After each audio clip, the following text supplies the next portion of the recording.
ที่สถานีเวียงจันทน์ไต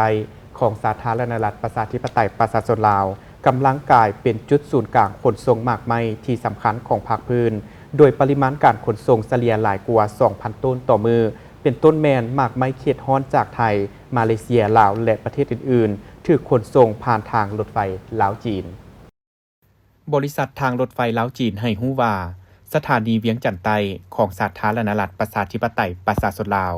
กำลังกลายเป็นจุดศูนย์กลางการขนส่งหมากไม้ที่สำคัญของภาคพื้นโดยมีปริมาณขนส่งเฉลี่ยหลายกว่า 2,000 ต้นต่อมือ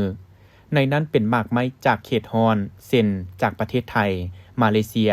ลาวและประเทศอื่นๆถูกขนส่งผ่านทางรถไฟจีนลาวเข้าสู่ตลาดจีนอย่างมีประสิทธิภาพซึ่งในเดือนเมษายนที่ผ่านมาปริมาณหมากไม้ที่ขนส่งผ่านสถานีแห่งนี้เกิน20ต้นหมากไม้เขตฮ้อนที่นิยมเซ็นทุเรียนและหมากม่วงจากไทยมาเลเซียลาวและประเทศอื่นๆถูกขนส่งไปจีนผ่านทางรถไฟจีนลาวซึ่งเป็น2ทางที่ปลอดภัยมีประสิทธิภาพและสะดวกการขนส่งทางรถไฟช่วยลดเวลาในการขนส่งลดพรการสูญเสียหมากไม้รับประกันคุณภาพให้แก่ผู้บริโภคโดยเฉพาะหมากไม้ที่เก็บรักษาไว้ดนบ่ได้เซ็นทุเรียนและหมากม่วงการขนส่งไวมีความสำคัญหลายผ่านทางรถไฟจีนลาว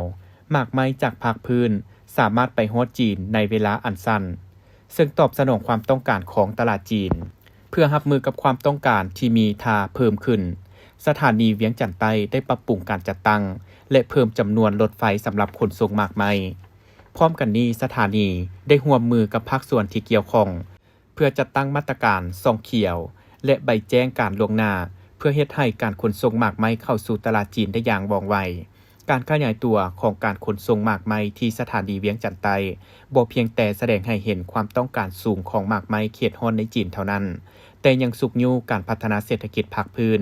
และการร่วมมือระหว่างประเทศภายใต้ข้อริเริ่ม1แล้ว1เส้นทางในอนาคตการปรับปรุงพื้นฐานโครงสร้างการร่วมมือทางด้านเศรษฐกิจจะช่วยให้สถานีเวียงจันทน์ไตมีบทบาทหลายขึ้นในการเชื่อมต่อการค้าหมากไม้กับภาคพื้น